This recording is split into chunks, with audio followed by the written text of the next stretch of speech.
હાથ જોડી દઈશું દરેક. ઓમ જય જય જય નમોસ્તુ નમોસ્તુ નમોસ્તુ. ઓમ નમો હરિહંતાણમ, નમો સિદ્ધાણમ, નમો આયર્યાણમ, નમો વચ્છાયાણમ, નમો લોય સૌ સાહુનમ. નમઃ સમય સારાય સ્વાનુભૂત્યા ચકાસતે, ચિત સ્વભાવાય ભાવાય સર્વભાવાંતરચ્છિદે. વંદિતુ સર્વસિદ્ધે ધ્રુવમચલમણોગમં ગતિમ પત્તે, ઉચ્છામિ સમય પાઉડ હનુમાન સુધી કેવલી ભણિદમ. ભરત ક્ષેત્રના સમર્થાચાર્ય ભગવાન કુંકુંદાચાર્ય દેવ દ્વારા રચયિત ગ્રંથાદિરાજ સમયસારમાં સર્વ વિશુદ્ધ જ્ઞાન અધિકાર, એમાં 308 થી 11 ગાથામાં જે ક્રમબદ્ધ પર્યાય એનું જે શું સ્વરૂપ છે, એની ઉપયોગિતા શું છે, એ સંબંધમાં આપણે સ્વાધ્યાય કરી રહ્યા છીએ. સવારે આપણે પુરુષાર્થ સંબંધમાં અલગ અલગ પડખાથી વાત કરી હતી. જે પ્રશ્ન એક આવે ને કે ભાઈ ક્રમબદ્ધ પર્યાયમાં સમ્યક દર્શનનો શું પુરુષાર્થ આવ્યો, સમજો વાત જરાક. ક્રમબદ્ધ પર્યાયના સિદ્ધાંતમાં સમ્યક દર્શન પ્રાપ્ત કરવા માટેનો શું પુરુષાર્થ આવ્યો? કેમ કે આ બધા પ્રશ્નો આવે ને કે ભાઈ ક્રમબદ્ધ પર્યાયમાં પુરુષાર્થ ક્યાં રહ્યો, પુરુષાર્થ ઉડી જાય છે. તો આ કર્મબદ્ધ પર્યાય જે છે ને, એક વિભીષણ જેવું કામ કરે છે. જેમ જગતમાં કોઈને ભામાશાની ઉપમા આપવામાં આવે છે ને, એમાં આપણે ક્રમબદ્ધ પર્યાયને વિભીષણની ઉપમા આપી શકીએ છીએ. કેવી રીતે સમજીએ જરાક આપણે. બપોરે વિચાર આવ્યો થોડોક, એટલે પછી મેં કીધું કે આ થોડો સારી વાત છે, લઈએ આપણે. પ્રશ્ન થવો સ્વાભાવિક છે કે ક્રમબદ્ધ પર્યાયના સિદ્ધાંતમાં સમ્યક દર્શનનો પુરુષાર્થ કેવી રીતે? ભાઈ પારેખ સાહેબ, કેમ કે સમ્યક દર્શન જે છે એ તો શુદ્ધ આત્માના આશ્રય પ્રગટ થાય છે, એ તો સીધી વાત છે. જે આપણે સવારે કહ્યું હતું કે 11 નંબરની જે ગાથા કહી, ભૂતાર્થના આશ્રય સમ્યક દર્શન થાય છે. એ તો 2 ને 2 4 જેવી સ્પષ્ટ વાત છે. 6 ડાળા ગ્રંથની અંદર પણ કહી દીધું કે પરદ્રવ્યંતે ભિન્ન આપ મેં રુચિ સમ્યક તો ભલા હૈ. ત્યાં પણ પરદ્રવ્યથી ભિન્ન જે અંદરમાં શુદ્ધાત્માની રુચિ, એ સમ્યક દર્શનનું કારણ, કારણ પરમાત્મા જે અંદરમાં બિરાજમાન છે, સમ્યક દર્શનનું કારણ તો એ છે. તો સમ્યક દર્શનનો જે પુરુષાર્થ જે છે, કેમ કે સમ્યક દર્શનનો પુરુષાર્થ એટલે ખ્યાલ આવે છે ને કે મારે મારી પર્યાયમાં સમ્યક દર્શન પ્રગટ કરવું છે, સમ્યક દર્શનનો પુરુષાર્થ. તો મારે મારી પર્યાયમાં સમ્યક દર્શન પ્રગટ કરવું છે, તો એનો પુરુષાર્થ શું? કે એનો પુરુષાર્થ દ્રવ્યનો આશ્રય લેવો. સીધી વાત તો એ છે, સિમ્પલ 2 ને 2 4 જેવી સ્પષ્ટ વાત એ છે ને, એમ જ છે, એમ જ છે.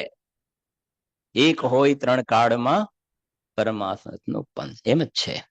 શુદ્ધ બુદ્ધ ચૈતન્ય ઘન સ્વયં જ્યોતિ સુખધામ, બીજું કહીએ કેટલું કર વિચાર તો પામ. છે તો એ પ્રમાણે છે.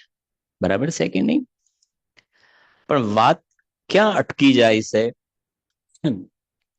કે શુદ્ધ આત્માના આશ્રય સમ્યક દર્શન થાય છે, વાત બરાબર છે. પણ જીવને અનાદિકાળથી આ પરદ્રવ્યમાં અને પોતાની જે ટોડરમલજી સાહેબ લખ્યું ને, ભ્રમથી ભૂલીને પ્રાપ્ત પર્યાયમાં તન્મય થયો છે. એટલે આને પરમા અને પોતાની જે આ પર્યાય જે છે ને, અજ્ઞાની જીવને એનો ખૂબ રસ છે. ગુરુદેવસિંહના શબ્દોમાં કહીએ તો માખી હોય એ જેમ પેલો ગળફો હોય ને, કફ, તો માખી જેમ પેલા ગળફાની અંદર જાણે એમાંથી મોટો ખજાનો મળી જવાનો હોય એમ માખી અંદરમાં ચોંટી જાય છે અને સરવાળે પ્રાણ ગુમાવે છે, એમાંથી સુખ બુદ્ધિની કલ્પના કરીને. એમ અનાદિકાળથી આ જીવ પરદ્રવ્યમાં, કેમ કે આ ગાથાની અંદર 308 થી 11 ની ગાથાની અંદર બધી લખી દીધી ને, અજીવની પર્યાય પણ ક્રમબદ્ધ છે અને તારી પોતાની પર્યાય પણ કર્મબદ્ધ છે. અને તને પરદ્રવ્યનો અને તારી જે ક્ષણિક પર્યાય છે એનો તને રસ છે. બે વાત આવે છે ને, પરદ્રવ્યન તે પ્રીતિ જો હે સંસાર અબોધ, જયચંદજી સાહેબે લખ્યું. અને પર્યાયની વાત કરીએ, નહીં દેખા નિજ શાશ્વત દેવ રહી ક્ષણિકા પર્યાય કી પ્રીતિ. બંનેમાં પ્રીતિ શબ્દ આવ્યો. વાત સમજાય છે કે નહીં? ત્યાં શું કહ્યું?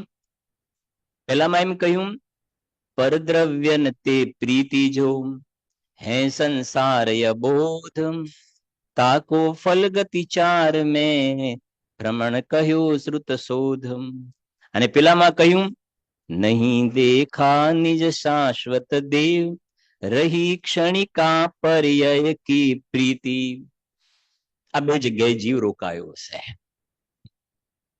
હોવું આ પ્રમાણે જોઈએ. 206 નંબરની ગાથા કે આમાં સદા પ્રીતિવંત બન, હોવું એ પ્રમાણે જોઈએ.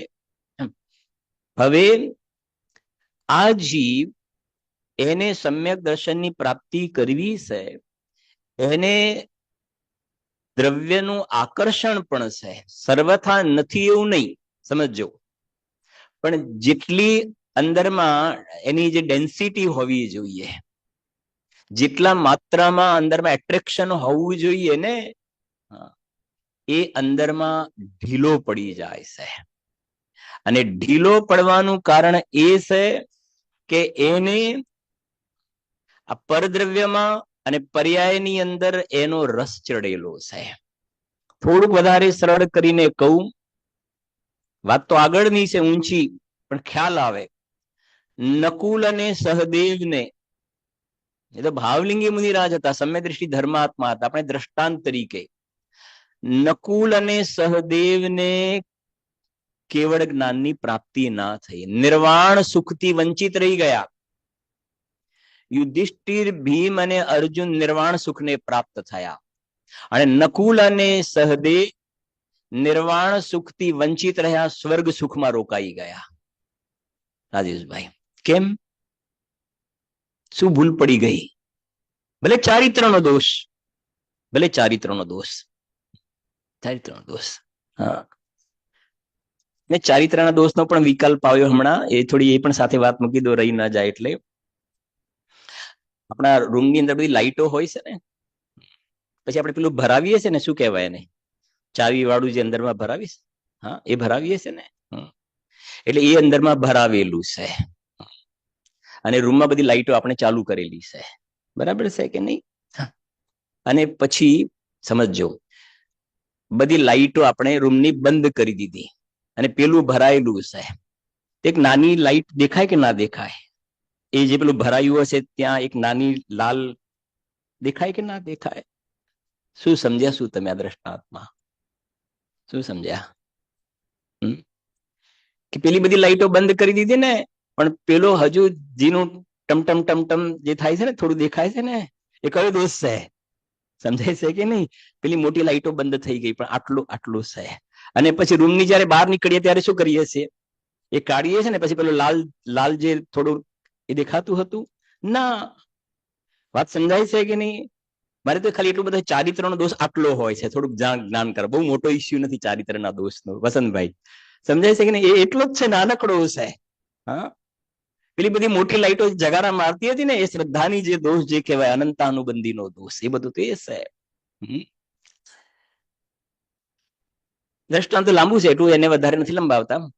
એમાં પણ સમજો જરાક. નકુલ અને સહદેવને એટલો પરદ્રવ્ય પ્રત્યેનો રાગ રહ્યો. અજ્ઞાની જેવો ચીકણો રાગ નહોતો, મિથ્યાત્વ અનંતાનુબંધી વાળો, પણ એટલો પણ રાગ હતો તો કેવળ જ્ઞાનથી વંચિત રહી ગયા, અનંત ચતુષ્ટયથી વંચિત રહી ગયા. 33 સાગર 2 ભવ ધારણ કરવા પડશે. સમજાય છે કે નહીં? એટલો સંસાર ઉભો રહ્યો ત્યાં આગળ. એના ઉપરથી સમજવાનું છે, એના ઉપરથી કે એમને તો ચારિત્રના દોષ વાળો માત્ર સંજ્વલનનો આવો પાતળો રાગ હતો ને પરદ્રવ્ય પ્રત્યેનો, એનો અંજામ આવો છે. તો અજ્ઞાની મિથ્યા દ્રષ્ટિ જીવને તો આ બધું હું કરું છું તો થાય છે. ખ્યાલ આવે છે કે નહીં? અને એને પુરુષાર્થ માન્યો છે, કહ્યું તું ને સવારે. અને એને જે પુરુષાર્થ માન્યો છે, તો વાસ્તવમાં જોવામાં આવે ને તો જેમ રેતને દળવામાં આવે તો રેતને કેટલા સમય સુધી તમે દળો તો એમાંથી તેલ મળશે તમને. કેટલા સમય સુધી દળશો તો તેલ મળશે? નહીં મળે ને, નહીં મળે. એમ જ્યાં સુધી જીવ બહારમાં રોકાયેલો છે અને આ ક્રમબદ્ધ પર્યાયના સિદ્ધાંતની અપેક્ષાએ આ પર્યાયોમાં એને જે ફેરફાર કરવાની જે બુદ્ધિ છે, આમ કરી દઉં પછી આમ કરી દઉં પછી આમ કરી દઉં, મારો આવો કરવાનો પ્લાન છે અને મારો વિચાર છે કે એમને આવી રીતે લગાડી દઉં, સમજો, એમને આવી રીતે સેટ કરી દઉં અને મારો આવો પ્લાન છે, એમને આવી રીતે ગોઠવી દઉં, હું મારું કરી દઉં ને એમનું આ રીતે ગોઠવવા. આ જે છે ને, આ બધી જગ્યાએ જીવ, આપણે વાત શેની કરી રહ્યા છે બરાબર સમજજો. ક્રમબદ્ધ પર્યાયમાં સમ્યક દર્શનનો પુરુષાર્થ ક્યાં આવ્યો એનો જવાબ ચાલી રહ્યો છે. કેમ કે સમ્યક દર્શનનો પુરુષાર્થ જે છે એ તો સ્વભાવના આશ્રય થશે, પણ જવું છે તો સ્વભાવમાં જ, ત્રિકાલી દ્રવ્યમાં. પણ હજુ આ બધા મને એમ લાગે છે, સાંભળજો, મને એમ લાગે છે કે હું કરું છું તો થાય છે. મને એમ લાગે છે, સમજો, અજ્ઞાનીની આ તરફથી વાત કરી રહ્યા છે. અજ્ઞાની કહે છે મને એમ લાગે છે કે આ બધું જે છે ને, હવે પછી આવું કરવાનું, પછી આવું કરવાનું, પછી 1 મહિના પછીનું આવું પ્લાનિંગ, પછી એના પછીનું આવું પ્લાનિંગ, એના પછીનું આવું પ્લાનિંગ, એના પછીનું આવું પ્લાનિંગ. એટલે જીવ જવું છે દ્રવ્યમાં, પણ હજુ નિશ્ચિંત નથી થઈ શકતો. એને એ સંબંધની પેલી ખટક ખ્યાલ આવે છે ને પેલે બાહુબલીજીને, હવે દ્રષ્ટાંત એટલે યથા બાહુબલીજીને પેલું શલ્ય હતું ને, એ તો ઊંચી વાળી દશા હોય. એ જે શલ્ય હતું એ કેવલ જ્ઞાન લેવામાં નડતું હતું. એમ આ જીવને સમ્યક દર્શન શુદ્ધાત્માના આશ્રય પ્રાપ્ત તો કરવું છે, પણ અંદરમાં એને મિથ્યાત્વનું શલ્ય પડ્યું છે કે હું કરું છું તો થાય છે, હું કરું છું તો થાય, હું કરું છું તો. અક્રમબદ્ધ પર્યાય વિભીષણ જેવું કામ કરે છે.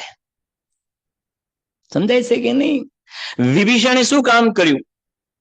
વિભીષણે રામચંદ્રજી અને લક્ષ્મણને લંકાની અંદર જવાનો રસ્તો, અંદરમાં પ્રવેશ કરવાનો રસ્તો સુગમ બનાવી દીધો. કેમ કે લંકાની અંદર બધી જે આંટી ગુટી વગેરે કહેવાય ને, ત્યાંની બધી જે માયાજાળ વગેરે કહેવાય, જવું છે તો લંકામાં જ, પણ બધું ઓકવર્ડ હતું. એટલે વિભીષણે જે છે ને સપોર્ટ કર્યો. ક્યાં જવા માટે? લંકામાં જવા માટે. એમાં ક્રમબદ્ધ પર્યાય જે છે ને, હવે તમે જવાબ આપી શકશો ને? આ કર્મબદ્ધ પર્યાય છે એ જીવને દ્રવ્યમાં જવા માટે સપોર્ટ કરે છે. મારે આ સમજાવવું છે. દ્રવ્યમાં કેમ કે આ ક્રમબદ્ધમાં પુરુષાર્થ ક્યાં આવ્યો? કે પુરુષાર્થ એ કે આ ક્રમબદ્ધ પર્યાયના સિદ્ધાંતને જીવ સમજ્યો કે એમાં મારું કશું કઈ ચાલતું નથી. જે ભગવાનના જ્ઞાનમાં જણાવ્યું છે એ પ્રમાણે થશે. દરેક પર્યાય જે માળાના મણકાની અંદર દરેક પર્યાય નક્કી છે, એમ આના પછી કઈ, આના પછી કઈ, આના પછી કઈ, આના પછી કઈ, આના પછી કઈ, આના પછી કઈ, એ બધી જ પર્યાયો બધી નક્કી છે. એટલે મારે એ બાજુ માથું મારવાની જરૂર નથી.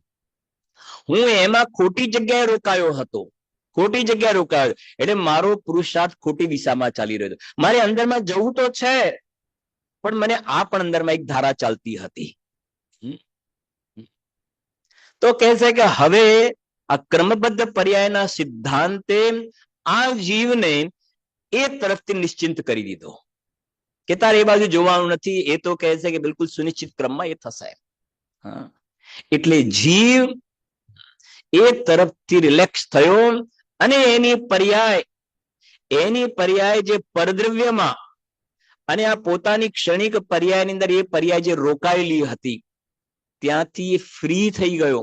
અને એ પર્યાય જે છે દ્રવ્યનું જે આકર્ષણ હતું ને, એટલે નથી કે પેલા શું કહીશું ને, જેમ પેલા ક્લાસમાં ટીચર હોય ને ત્યાં સુધી છોકરા આમ નામ બધા બેઠેલા હોય ને, અને જેવા ક્લાસમાંથી ટીચર ગયા ને, સમજાય છે કે નહીં?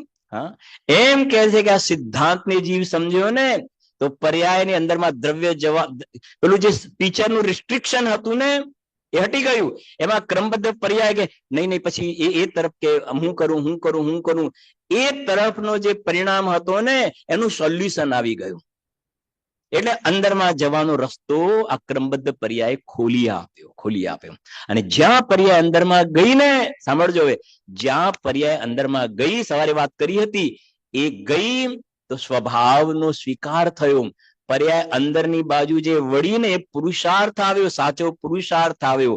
અને એ વખતે સમ્યક દર્શન થયું, હોનહાર. અને એ જે કાળ હતો ને એ કાળ લબ્ધિ, અને એ વખતે સામે કર્મના ઉપશમાદિ થઈ ગયા. પાંચે સમવાય ત્યાં મળી ગયા, પાંચે સમવાય મળી ગયા. સાંભળજો જરાક કે આ કેમ કે થોડી મારે હોનહાર ની પણ વાત કરવી છે. કાળ લબ્ધિ ની કરે, હોનહાર ને પણ જરા સમજો તમે. હમણાં બપોરે જે થોડા આ હોનહાર સંબંધના જે વિચાર આવ્યા એટલે થોડુંક વધારે સરળ થઈ જાય પાંચે પાંચ સમવાય. પછી આપણે આજે ગાથા એક લેવી છે એને પણ જરા જોઈ લઈશું, સમજજો. અને પછી કાલે તમને પેલું ફિલ્મના દ્રષ્ટાંતની વાત કરીને એક વાત કરી હતી કે યાર આપણે સમજ્યું સમ્યક દ્રષ્ટિને કેવલ જ્ઞાન, એટલું છે તેનું આપણું સિલેબસ. સમજજો, હોનહાર ને સમજીએ, બહુ મજા આવશે તમને. સાંભળજો કે એક 16 વર્ષ 15 કે 16 વર્ષ આપણે 12th છોકરા ભણતા હોય ને, કેટલા વર્ષમાં 12th કેટલા વર્ષે આવે? બરાબર છે ને? છોકરો 15 વર્ષનો છે, 12th છે, બોર્ડની પરીક્ષા છે, આખું વર્ષ મહેનત કરી છે. અને પરીક્ષાના આગળના 2 દિવસ પહેલા જ, 1-2 દિવસ પહેલા જ એને સમજો ને કે ટાઇફોઇડ થઈ ગયો, ડેન્ગ્યુ થઈ ગયો, એવી 2-3 જાતિના અંદરમાં બધા રોગ થઈ ગયા. શરીર ધખે છે, બીમારી થઈ ગઈ, ઝાડા ઉલટી થઈ ગયા 2 દિવસ પહેલા જ. તો બધા શું કહેશે? બધા શું કહેશે? ખોટું થઈ ગયું, ખોટું થઈ ગયું. સમજાય છે? ખોટું થઈ ગયું ક્યાંક વગેરે, સમજો ને. એવા એકદમ કોઈ એક્સિડન્ટમાં 4-5 વ્યક્તિ આમ એક જ પરિવારના નથી, બહુ ખોટું થઈ ગયું, બહુ ખોટું થઈ ગયું. આ જે બોલીએ છે ને આપણે, એ હોનહારમાં આવે, એ હોનહારમાં. ક્યાં કેમ કે બહુ સરસ થઈ ગયું, સમજજો, બહુ સરસ થઈ ગયું. અને એના માટે બહુ ખોટું થઈ ગયું, બહુ ખોટું થઈ ગયું. તો બહુ ખોટું થઈ ગયું ને બહુ સરસ થઈ ગયું ને, વાસ્તવમાં ખરેખર ખોટું કે ખરું કશું છે નહીં, સમજજો. પણ જે બોલવામાં છે ને, બહુ ખોટું થઈ ગયું ને બહુ સરસ થયું, આવું નહોતું થવા જેવું. આ બધા હોનહાર, ભવિતવ્યતા, બીજું નામ છે હોનહારનું નામ છે ભવિતવ્યતા. અને ભવિતવ્યતાનો ટોપિક એટલું સરસ છે જે ટોડરમલજી સાહેબે મોક્ષ માર્ગ પ્રકાશકની અંદર બીજા અધિકારમાં આઈ થિંક ઘણી સરસ વાત કરી છે. આપણે એને પણ થોડું ટચ કરવું તો કરીશું આપણે. સમજજો કે કેમ કે ટોડરમલજી સાહેબે જે 2 વાત કરી છે ને, કાળ લબ્ધિ અને ભવિતવ્યતા કોઈ વસ્તુ નથી. આપણે એને સમજવી છે સુભાષભાઈ, સમજજો. કાળ લબ્ધિ અને ભવિતવ્યતા કોઈ વસ્તુ નથી. મને કહેવાનો અર્થ કે તારે ક્રમબદ્ધ પર્યાયની અંદર કઈ કરવાનું નથી. આ તો ભણ્યા ને કે એમાં તું ફેરફાર નહીં કરી શકે, એ તારા હાથની વાત નથી, તારે એક્સેપ્ટ કરી લેવાનું. અમે તને 5 ઓપ્શન આપીએ છીએ ને, એમાંથી તું શું કરી શકે છે? તું શું કરી શકે છે? નિમિત્ત, એ તો પરદ્રવ્ય છે. નિમિત્ત તો એમાં તારું કઈ નહીં ચાલે. કાળ નથી, એ તો ક્રમબદ્ધ પર્યાય નક્કી છે, એમાં તારું નહીં ચાલે. સ્વભાવ તો અંદરમાં હાજરા હજુર છે જ, તો એને લાવવાનું નથી. બે રહ્યા, પુરુષાર્થ અને હોનહાર. હવે હોનહાર ની વાત કરીએ, ભવિતવ્યતા. સાંભળો કે 2 દિવસ પહેલા છોકરો બહુ બીમાર પડી ગયો, હોસ્પિટલાઇઝ કરવો પડે તો બધા કહે ને બહુ ખોટું થઈ ગયું, બહુ ખોટું થઈ ગયું, ખરાબ થઈ ગયું, ખરાબ થઈ ગયું. તો આનો જવાબ એવું જ થવાનું હતું. હું કાળ નથી બોલ્યો, હજુ કાળ વાળું ફેક્ટર નથી બોલ્યો વસંતભાઈ. ભાઈ શું થાય એવું જ થવાનું હતું, એવું જ થવાનું. હોનહારને કોઈ ટાળી નહીં શકે. જે સમય, બે વસ્તુ ભેગી કરીને બોલું છું, જે સમય જે થવાનું હોય ને, જે સમયે જે થવાનું, જે સમય બોલ્યા એ કાળ લબ્ધી ક્રમબદ્ધ, અને જે સમય જે થવાનું હોય શું? જોરથી બોલો. હોનહાર. જે સમય જે થવાનું હોય એને કોઈ નહીં ટાળી શકે. આપણે ગાથા લઈશું ને, ઇન્દ્ર કે જિનેન્દ્ર ભગવાન, કોઈ નહીં ટાળી શકે. એ તો નહીં ટાળી શકે, તું એ નહીં ટાળી શકે. વાત તો એ કરવી છે ને. હા, તું એ નહીં ટાળી શકે. સરવાળે આ બધામાં તને પુરુષાર્થ તરફ લાવવો છે. તારા હાથમાં પુરુષાર્થ છે. હા, આ ક્રમબદ્ધ પર્યાય હોનહાર જે છે ને, એ બધા વિભીષણના કામ કરે છે, તને ફ્રી કરે છે. હા, એના કરતા આવું થયું હોત તો સારું, એના કરતા આવું થયું હોત તો સારું, એના કરતા આવું થયું હોય તો સારું. તો હોનહાર કે છે ને, સમજાય, આવું થયું હોત, આવું થયું હોત, આવું થયું હોત. તો કે છે કે ના, જે થવાનું હોય ને એ જ થાય છે. જે થવાનું હોય એ જ થાય છે, અને ન થવાનું હોય થતું નથી. અને જે સમયે જે થવાનું હોય એ સમયે જ થાય છે. હવે સાંભળો કે પછી કોઈ એમ કે ને કે બીમાર પડી ગયો છોકરો, વાત તો એના કરતા અઠવાડિયા પછી આવું થયું હોત તો સારું હતું. હોસ્પિટલાઇઝ કરવો પડ્યો, સિરિયસ થઈ ગયો, બધી વાત બરાબર છે. હા, થઈ ગયું, હવે શું થાય? ના, થઈ ગયું એનો વાંધો નથી, સમજાય છે? કોઈ આવીને કહે ને ભાઈ હવે થઈ ગયું, શું કહે? થઈ ગયું એનો વાંધો નથી, તો અમે જાણે. પણ શું પારેખ સાહેબ, રાજેશભાઈ, પણ એનો થઈ ગયું એનો વાંધો નથી, પણ અઠવાડિયા પછી થયું હોત ને, સમજાય છે કે નહીં? આ પરીક્ષા એની પૂરી થઈ જાય 10 દિવસ, અઠવાડિયા પછી તો પૂરી થઈ જાય, અઠવાડિયા પછી થયું હોત તો સારું હતું. વાત સમજાય છે નવીનભાઈ? આવું જગતમાં પ્રયોગ કરવામાં આવે છે કે નથી આવતો? હા, સમજાય છે ને? લગ્નના આગળના દિવસે બધા પેલું કે નક્કી કર્યું હોય કે 3 દિવસના ફંક્શન, દિવસમાં 3 ડ્રેસ બદલવાના હોય. સવારે આ પહેરવાનું, બપોરે આ પહેરવાનું, સાંજે આ પહેરવાનું. પછી પેલું શું કે 3 દિવસના ફંક્શન હોય છે ને, પછી આ પહેરવાનું, પછી અને દાદા હતા ઉંમર લાયક, અને આગળના દિવસે દાદાએ વિદાય લીધી. તો બધા શું કહેશે? હા, હવે ભાષામાં તો બોલે નહીં, પણ દાદાએ વિદાય લીધી એનો વાંધો નહીં. વાત સમજાય છે? દાદાએ વિદાય લીધી એનો, પણ ખાલી લગ્નનું સચવાઈ ગયું તો સારું હતું. 3 દિવસ પછી વિદાય લીધી હોત તો સારું હતું, બધું સચવાઈ જાત. વાત સમજાય છે કે નહીં? હા, તો જે આની અંદર તમે સમજ્યા ને કે છોકરો આ બીમાર પડ્યો અને હોસ્પિટલાઇઝ કરવો પડ્યું, એનો વાંધો નહીં, પણ અઠવાડિયા પછી થયું હોત તો સારું હતું. આ આપણા જૈન ધર્મના લોજિક, ન્યાય, સિદ્ધાંત એ બતાવે છે કે ના, એક્સટેન્ડ નહીં કરી શકાય, એક્સટેન્ડ નહીં કરી શકાય. હોનહારને પણ તમે એક્સટેન્ડ નહીં કરી શકો, એને બિફોર પણ નહીં લાવી શકો. સમજાય છે કે નહીં? જે એનો ટાઈમ ફેક્ટર છે એને પણ તમે આગળ પાછળ નહીં કરી શકો. બરાબર છે કે નહીં? આટલે સુધી વાત. હવે એ વાતને હું આગળ કન્ટિન્યુ કરું, સાંભળજો જરાક, એટલે તમને ખ્યાલ આવશે, આખું ક્લિયર થઈ જશે. છોકરો બીમાર પડી ગયો, એનું રિઝલ્ટ ડલ આવ્યું. બીજું વર્ષ આવ્યું એટલે સોસાયટીના બીજા 10 છોકરા હતા. આ બપોરે જે વિચાર આવે કહી રહ્યું છું તમારી સામે, પણ મને વધારે લાગ્યું કે આ બહુ સારું રહેશે. છોકરાઓ સોસાયટીના 10 હતા. એમને એમના પપ્પાને કીધું, એટલે નેક્સ્ટ યરમાં ભણવાનું ચાલુ થયું. વર્ષ પછી પરીક્ષા આવવાની હતી, પણ ભણવાનું ચાલુ થયું એટલે 10 છોકરાઓએ નક્કી કર્યું અથવા તેમના ઘરે કહ્યું કે જુઓ પપ્પા, આપણો એટલો પડોશી હતો ને, એ પરીક્ષાના આગળના દિવસે બીમાર પડી ગયો, એની બધી રિઝલ્ટમાં કશો ભલીવાર આવ્યો નહીં, ફેલ થયો, 2 વિષયમાં ફેલ થયો, આ થઈ આગુ પાછું થઈ ગયું બધું, એટલે કદાચ અમે પણ બીમાર પડીએ તો, એટલે અમે વાંચવાનું, કેમ કે એને આખું વર્ષ વાંચ્યું ને, સાંભળજો, એને બિચારાએ આખું વર્ષ વાંચ્યું ને, પણ છેલ્લે તો બધું ફેલ જ ગયું. તો પછી અમે મહેનત કરીએ, વાંચીએ, પુરુષાર્થ કરીએ, અને છેલ્લી ઘડી અમને ટાઇફોઇડ થઈ જાય અને અમે બીમાર પડી જઈએ તો અમારી મહેનત ફેલ જ જાય ને. એના કરતા બેટર વે છે કે અમારે આખું વર્ષ રમીશું, ગેમ રમીશું, અમે તો એન્જોય કરીશું, અમારે વાંચવું નથી.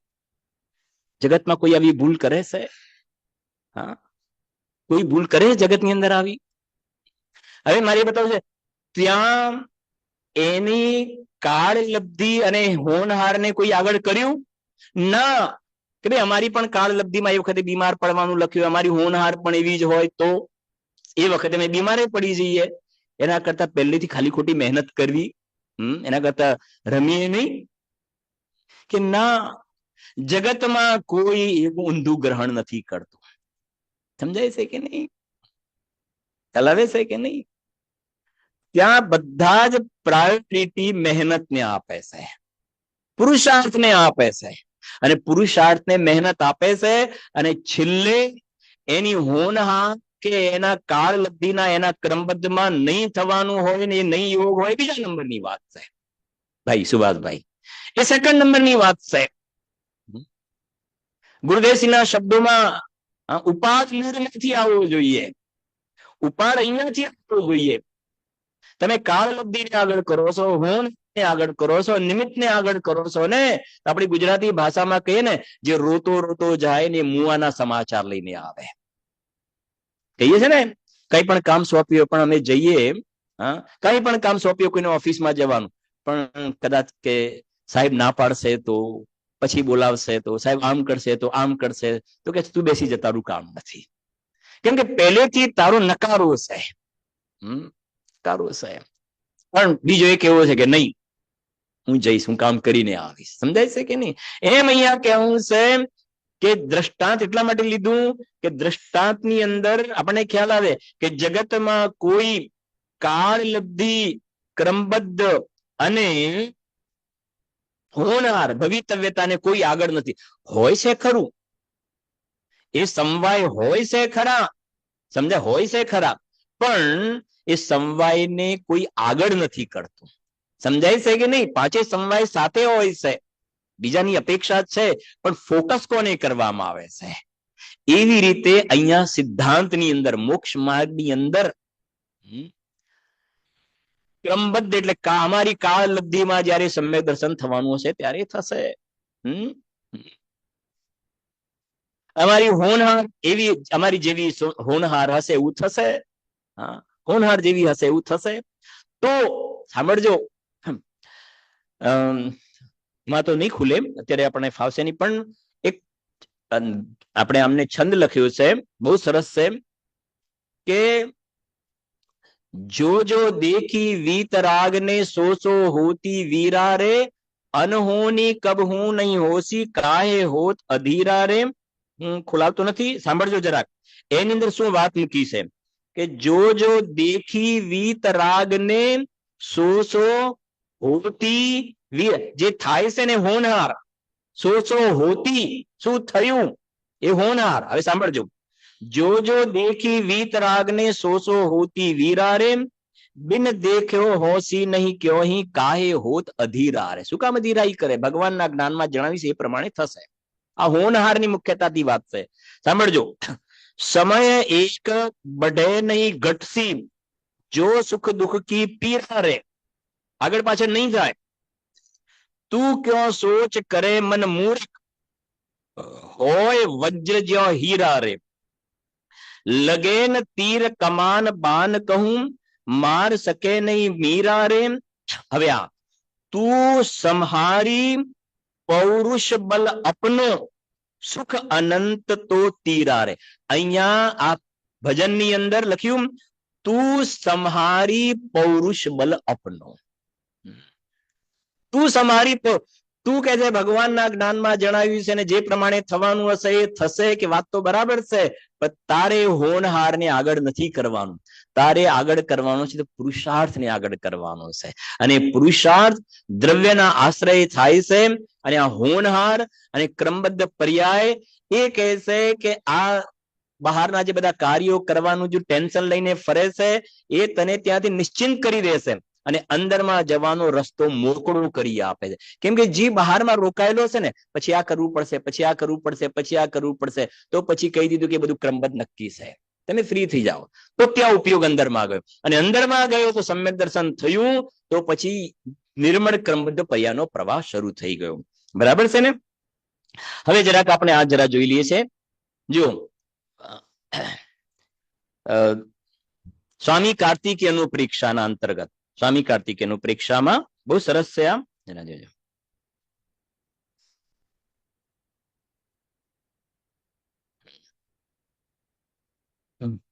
હા, જો લખ્યું છે હવે સમ્યક દ્રષ્ટિનો વિચાર કહે છે. સમ્યક દ્રષ્ટિનો વિચાર એટલે સમ્યક દ્રષ્ટિની પ્રતીતિ, સમ્યક દ્રષ્ટિનું સમ્યક જ્ઞાન કેવું હોય છે. વિચાર કહેતા એમનું સમ્યક જ્ઞાન કેવું હોય છે એ વિચાર કહે. જુઓ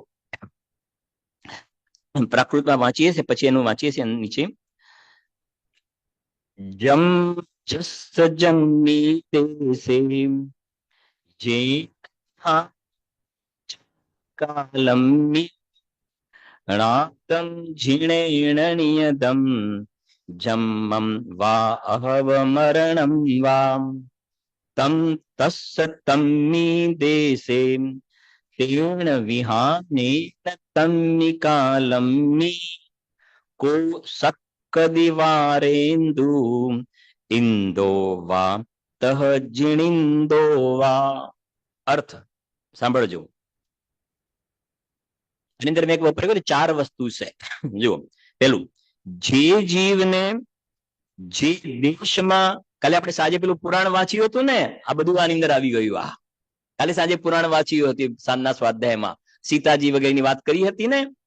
જે જીવને જે દેશમાં જે કાળમાં, ક્ષેત્ર પણ નક્કી, કાળ, જે વિધાન એટલે નિમિત્ત રૂપે વિધિ એની નિમિત્ત, જે વિધાનથી જે જન્મ મરણ એટલે કે માતા પિતા પણ શું છે નક્કી, જે જન્મ મરણ એનું આયુષ્ય પણ નક્કી, જન્મ મરણ ઉપલક્ષણથી દુઃખ સુખ, ક્યારે કયા પ્રકારનો રોગ થશે, કેટલા દિવસ સુધી રહેશે, કેટલા દિવસ પછી મટી જશે, દુઃખ સુખ, રોગ, દરિદ્રતા, રોગ કેટલા સમય સુધી રહેશે, ગરીબાઈ આટલા સમય સુધી રહેશે, પછી અમીરપણું આવશે, પાછું ગરીબીપણું આવશે, પાછું અમીરપણું આવશે. પછી હવે તું માને કે મેં બાહુબળથી રૂપિયા ભેગા કર્યા, તો કહે છે કે ના, આ બધા જવાબ આવી ગયા ને અહીં ગાડી.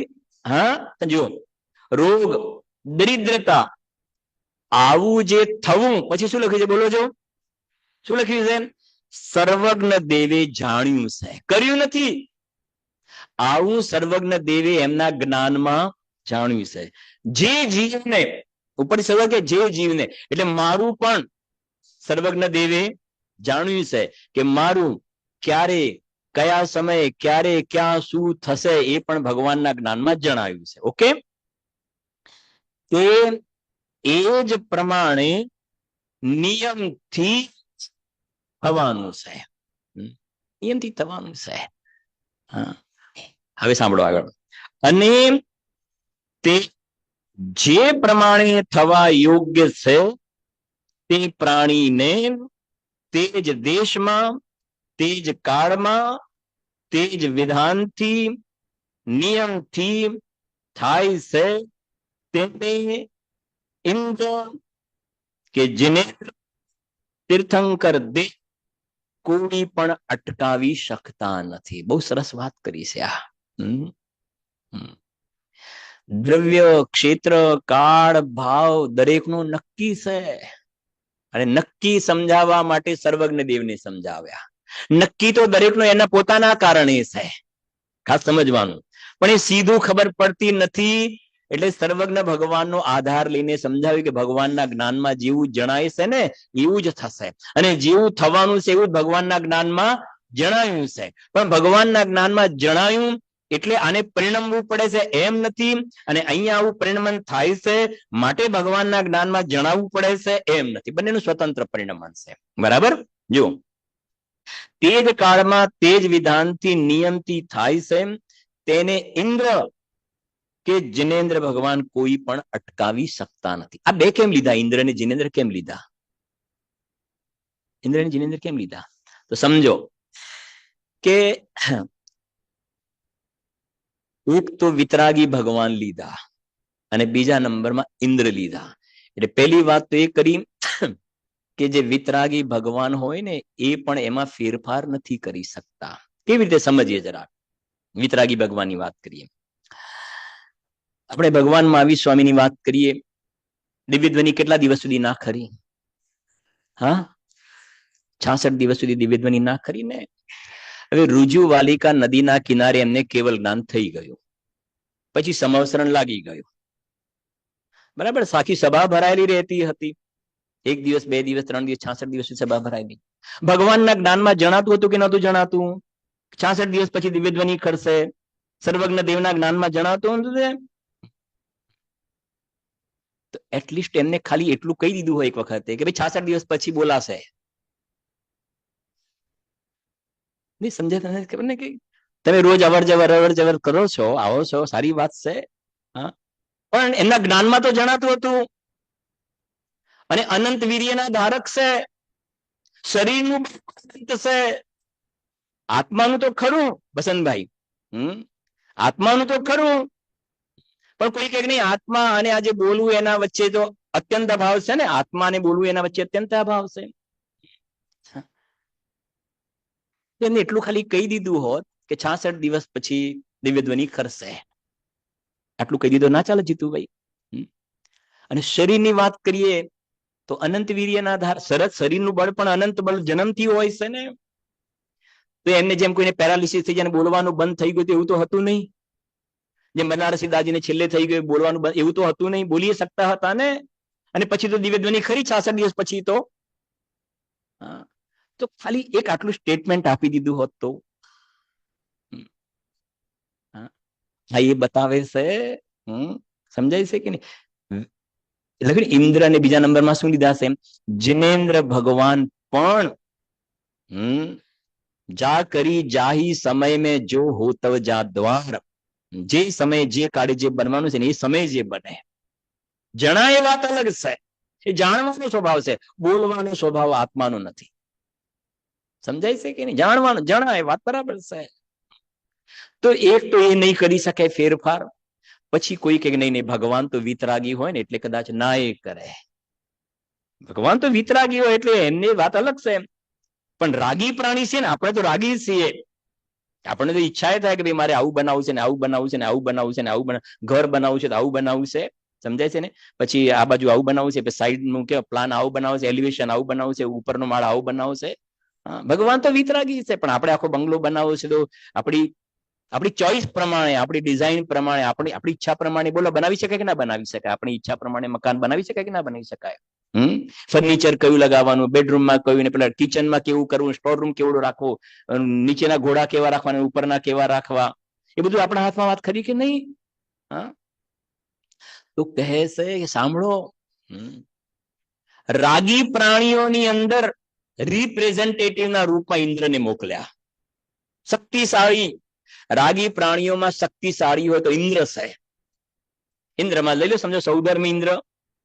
ઇન્દ્ર શક્તિશાળી છે. તો કે છે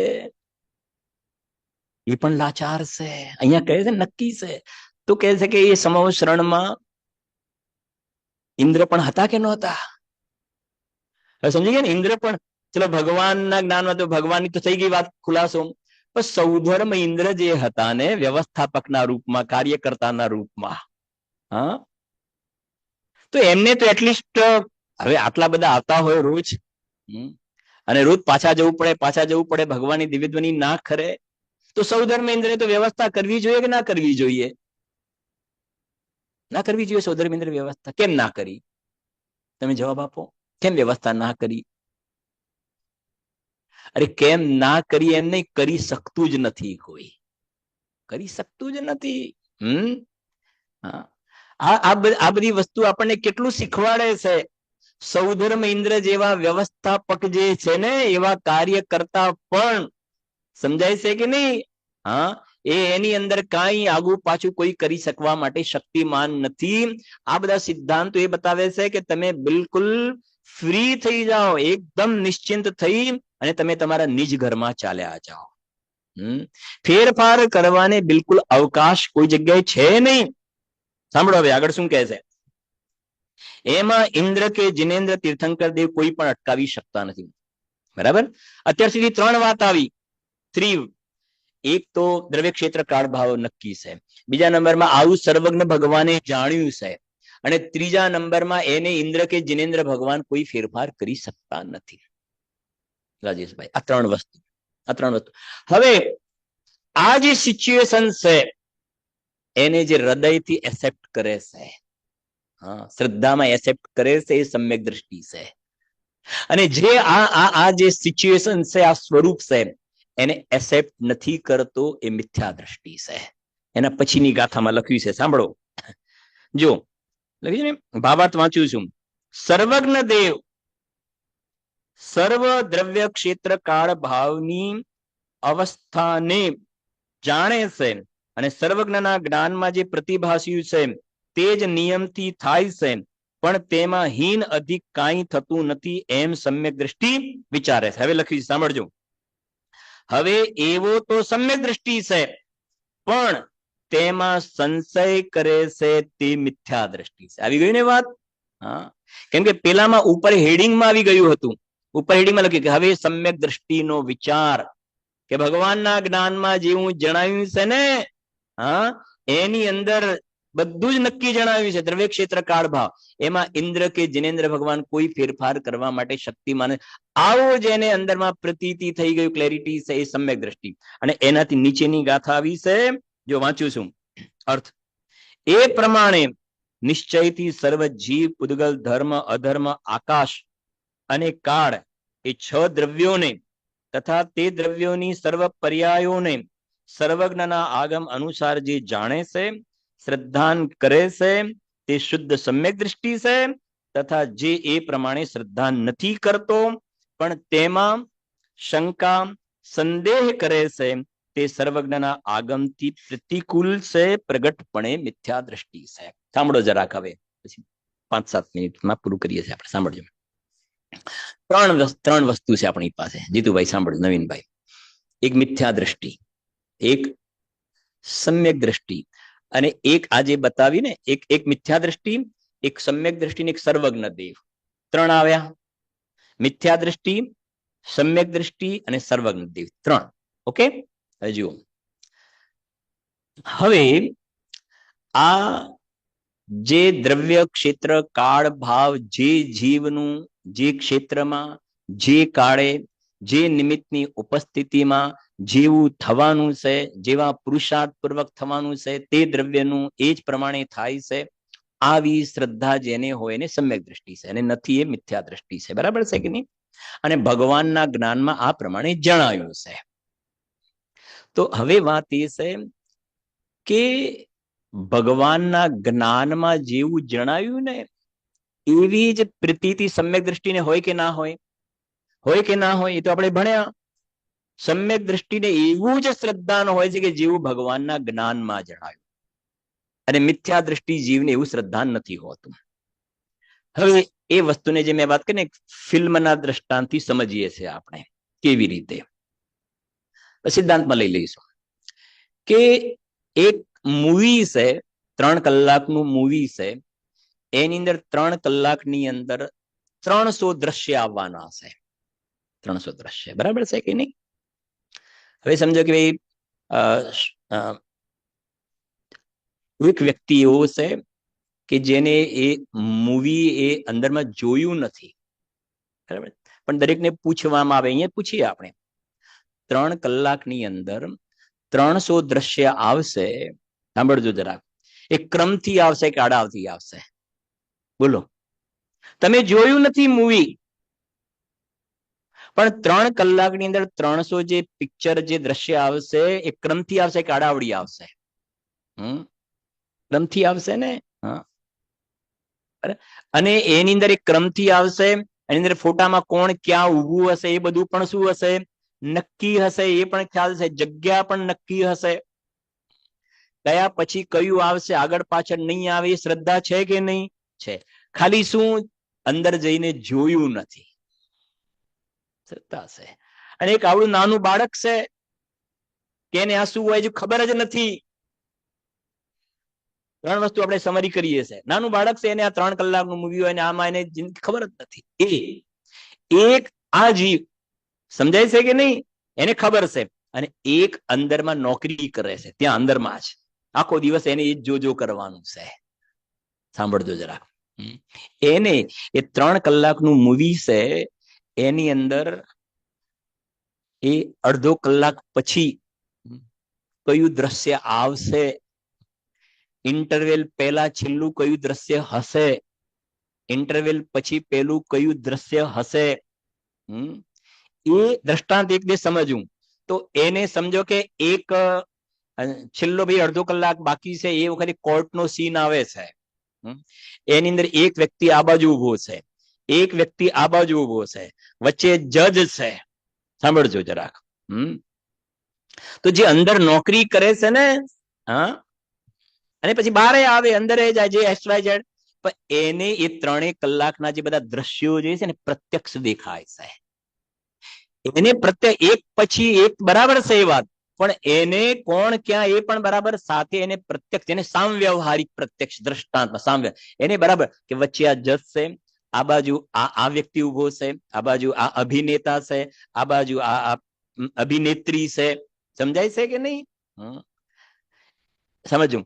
દ્રવ્ય એટલે કયા પર્સન છે, ક્ષેત્ર ડાબી બાજુ જમણી બાજુ, કાળ છેલ્લા અડધો કલાકમાં આ ફોટો આવશે, અને ભાવ એ વખતે એ શું રજૂઆત કરે છે, સ્પીચ એનો ભાવ પ્રેઝન્ટ કરે છે. સમજો. તો એ અંદરમાં જે નોકરી કરે છે, જે જોવે છે, એને તો પ્રત્યક્ષ જોયું, એટલે એને કયા સમય એને દ્રવ્ય ક્ષેત્ર કાળ ભાવ સીધા આંખથી દેખાયા સામવ્યવહારિક. જ્યારે આપણે બહાર છીએ, આપણે એટલું જાણીએ છીએ કે ભાઈ આડું અવડું નહીં હોય, કશું આગા પાછી નહીં હોય, સુનિશ્ચિત ક્રમમાં દરેક ફોટા આવશે, પણ પ્રત્યક્ષ નથી દેખાતા. પ્રત્યક્ષ નથી દેખાતા. સમજાય છે કે નહીં? આપણને એવું થાય કે અંદરમાં ફેરફાર કરી દેવાની બુદ્ધિ, ક્યારે એવો વિકલ્પ આવે? ક્યારે એવો નથી. જ અત્યારે દુનિયામાં કેટલાય મૂવી ચાલતા, પણ જિંદગીમાં ક્યારે એવો વિકલ્પ આવે કે હું ફેરફાર કરી દઉં? એવો વિકલ્પ નહીં આવે ને. ખાલી જઈને જોવાનો વિકલ્પ આવે, ફેરફાર કરવાનો વિકલ્પ નહીં આવે. સમજાય છે કે નહીં? હવે તમે સમજી ગયા છો હું શું કહેવા માંગુ છું.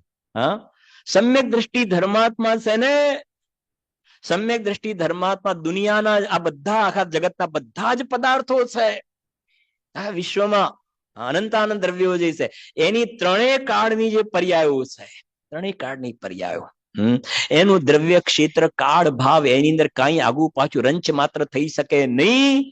એ જેને અંદરમાં સમ્યક દર્શન થયું ને, એને અંદરમાં આવા પ્રકારની પ્રતીતિ બિલકુલ 100% જેવી કેવલી ભગવાનને, સર્વજ્ઞ ભગવાનને પ્રતીતિ છે એવી જ હોય છે. સવાલ પ્રત્યક્ષ પરોક્ષનો છે, પ્રત્યક્ષ પરોક્ષનો છે. બાકી જેમ આપણને કોઈ પણ મૂવીની અંદર આગળ પાછળ કરવાનો વિકલ્પ નથી આવતો, એમ સમ્યક દ્રષ્ટિ જીવને જિંદગીમાં ક્યારે આગુ પાછું આડું અવડું કરવાનો વિકલ્પ નથી આવતો. કેમ? કેમ કે એને શ્રદ્ધા છે કે આગુ પાછું થઈ શકતું નથી, આગળ પાછળ થઈ શકતું નથી, બધું સુનિશ્ચિત છે. માટે એવો એક ખોટો પુરુષાર્થ, મિથ્યા વ્યવસાય, મિથ્યા એનર્જી વેસ્ટ કરવાનો જ્ઞાનીને ભાવ જ નથી આવતો. એ પોતાની એનર્જીનો સદુપયોગ કરે છે, અંદરમાં લઈ.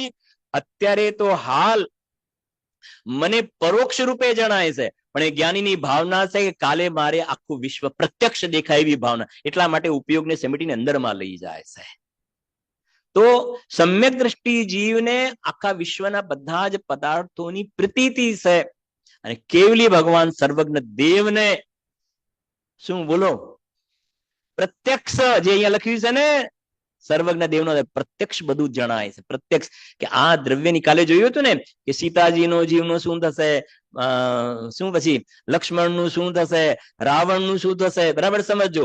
તો સર્વજ્ઞ દેવના રામચંદ્રજીના જ્ઞાનમાં તો રાવણનો જીવે દેખાતો હતો, એ નગર પણ દેખાતું હતું, સમજાય છે કે નહીં? લક્ષ્મણનો જીવ પણ દેખાતો હતો, તીર્થંકર પણ દેખાવાનું, સમવશરણ પણ દેખાવું, પ્રત્યક્ષ દેખાય છે, પ્રત્યક્ષ. અને સીતાજી સમ્યક દ્રષ્ટિ, સીતાજી તો સમ્યક દ્રષ્ટિ, તો બંનેમાં શું ફરક? રામચંદ્રજીને બધું પ્રત્યક્ષ દેખાતું હતું અને સીતાજીના જીવને પ્રત્યક્ષ નહોતું દેખાતું, પણ પ્રતીતિ જે છે ને એ તો બિલકુલ એ પ્રમાણે સમ્યક જ્ઞાન ને પ્રતીતિ, ખાલી ફરક રહ્યો પ્રત્યક્ષ પરોક્ષપણાનો. અને લાંબો સમય સુધી હવે ચાલવા વાળો નથી, જે હમણાં જ કહ્યું ને પેલું રૂમમાંથી, સમજાય છે કે નહીં? છેલ્લે પેલું બધી સ્વિચો બંધ કરી દીધી, પેલી છેલ્લી ઝબક ઝબક ઝબક છે ને લાઈટ, હા, અને આમ કર્યું ને, એમ કહે છે કે હમણાં આ જે પ્રતીતિ છે ને પરોક્ષ જ્ઞાન છે ને, હમણાં જે કેવલ જ્ઞાન લઈને ઉભા થઈ જશે, હમણાં કેવલ જ્ઞાન લઈને ઉભા થઈ જશે. અને જે પેલા રૂમ માંથી બહાર આવ્યા ને એમ જીવ સંસારમાંથી બહાર નીકળી જાય છે, આટલી તો વાર લાગે છે. એ કેવું છે? અને આ બાજુ જોવામાં આવે તો મિથ્યા દ્રષ્ટિ જીવ છે ને, સાંભળો જરા, મિથ્યા દ્રષ્ટિ જીવ નાના બાળક જેવો છે, સમજી ગયા ને? હા, કેમ કે નાના બાળકને 3 કલાકનો એને પેલા પછી એ જાતિનું, સાંભળજો, પહેલા દિવસે મેં પહેલા વ્યાખ્યાનમાં કહ્યું, ઔદૈક વાળું, સાંભળજો, આ 5 ભાવને થોડું ટચ કરું છું. ઔદૈક વાળું અજ્ઞાન આપણું ટળ્યું છે, એટલે 3 કલાકમાં આ પ્રમાણે આવે, એટલું આપણને નોલેજ છે. જયારે નાનું બાળક છે ને એને એ જાતિ વાળું જ્ઞાન નથી, સમ્યક મિથ્યાની વાત નથી કરતા અત્યારે, ઔદૈક વાળું, ઔદૈક વાળું. જયારે આપણને શું થયું, એ જાતિનું ઔદૈક વાળું અજ્ઞાન ટળ્યું છે, એટલે એ જાતિની ક્લેરિટી છે. દ્રષ્ટાંતની અંદર સિદ્ધાંતમાં સમ્યક દ્રષ્ટિ ધર્માત્માને આ બધું જણાતું નથી, એ ઔદૈક વાળું અજ્ઞાન છે. બધું જણાતું નથી ને ઔદૈક વાળું અજ્ઞાન છે. ઔદૈક વાળું અજ્ઞાન એટલે ખબર પડે છે? ઔદૈક વાળું અજ્ઞાન એટલે શું? અધૂરું જ્ઞાન, અધૂરું જ્ઞાન. અને ક્ષાયોપશમિક ભાવના 18 ભેદની અંદર એક અજ્ઞાન આવે છે. ક્ષાયોપશમિક ભાવના 18 ભેદ આવે છે અજ્ઞાન. ક્ષાયોપશમિક ભાવના 18 ભેદની અંદર 4 જ્ઞાન અને 3 અજ્ઞાન આવે છે. 4 જ્ઞાન અને 3 અજ્ઞાન, બરાબર સમજજો. તો સમ્યક દ્રષ્ટિ ધર્માત્મા જીવને એ જે અજ્ઞાન છે ને, સાંભળજો, એ અધૂરું જ્ઞાન વાળું ઔદૈક વાળું અજ્ઞાન છે. પણ જે પેલું ક્ષાયોપશમિક વાળું જે અજ્ઞાન કહેવાય ને, કુજ્ઞાન, મિથ્યા જ્ઞાન, એ નથી. એને ક્ષાયોપશમિક વાળું તો પેલા 4 સમ્યક જ્ઞાનના ભેદ છે ને, મતિ, સુમતિ, સુશ્રુત ને સુઅવધિ, એ છે ત્યાં આગળ. સમજાય છે હું શું કહેવા માંગુ છું? એમ સમરી કરી દઉં એક જ લાઈન માટે તમને. 2 અજ્ઞાન છે, અજ્ઞાન 2, એક ઔદૈક વાળું, એક ઔદૈક વાળું અજ્ઞાન, અધૂરું અજ્ઞાન, અધૂરું જ્ઞાન, અધૂરું જ્ઞાન. અને બીજું જે અજ્ઞાન છે ને, સમ્યક જ્ઞાન ને મિથ્યા જ્ઞાન કહેવાય ને, એ મિથ્યા જ્ઞાન, કુજ્ઞાન, એ અજ્ઞાન, આત્મા સંબંધીનું અજ્ઞાન જે કહેવાય. હવે અજ્ઞાની જીવ પાસે, મિથ્યા દ્રષ્ટિ જીવ પાસે બંને જાતિના અજ્ઞાન છે. મિથ્યા દ્રષ્ટિ જીવ પાસે બંને જાતિના અજ્ઞાન છે. એક ઔદૈક વાળું અજ્ઞાન પણ છે, કેમ કે છદમસ્ત છે 12મા સુધી. અને મિથ્યા દ્રષ્ટિ જીવને ક્ષાયોપશમિક વાળું કુજ્ઞાન અજ્ઞાન છે, બંને અજ્ઞાન છે. અને સમ્યક દ્રષ્ટિ જીવને ક્ષાયોપશમિક વાળું અજ્ઞાન ટળ્યું, ઔદૈક વાળું અજ્ઞાનિક ઉભું છે. અને એ સમ્યક દ્રષ્ટિ જયારે કેવળ જ્ઞાની થાય છે, તો કેવળ જ્ઞાની થાય છે ને, તો પેલું ઔદૈક વાળું અજ્ઞાન પણ નીકળી ગયું. એટલે આ જે ગાથા જે છે ને મારે, એટલા આ 3 ગાથામાં મિથ્યા દ્રષ્ટિ, સમ્યક દ્રષ્ટિ અને કેવડી, એની અંદર આ એની આખી સમરી છે. તો છે તો ઘણા બધા વિષયો, પણ નથી કહેતા થોડું કહ્યું, જાજુ સમજવું. 6 શક્તિઓ પણ આની અંદર આપણે આવે, ભાવ શક્તિ વગેરે, એ પણ આ ક્રમબદ્ધ પર્યાયની અંદર આપણે ઘણીવાર મુંબઈની લોકલ ટ્રેનોના આધારે દ્રષ્ટાંત પણ આપીએ છીએ. એ સિવાય પણ બીજા વિષયો છે, ક્યારેક હશે ત્યારે ફરી બીજા વિષયોને પણ આના લઈશું પણ ખરા.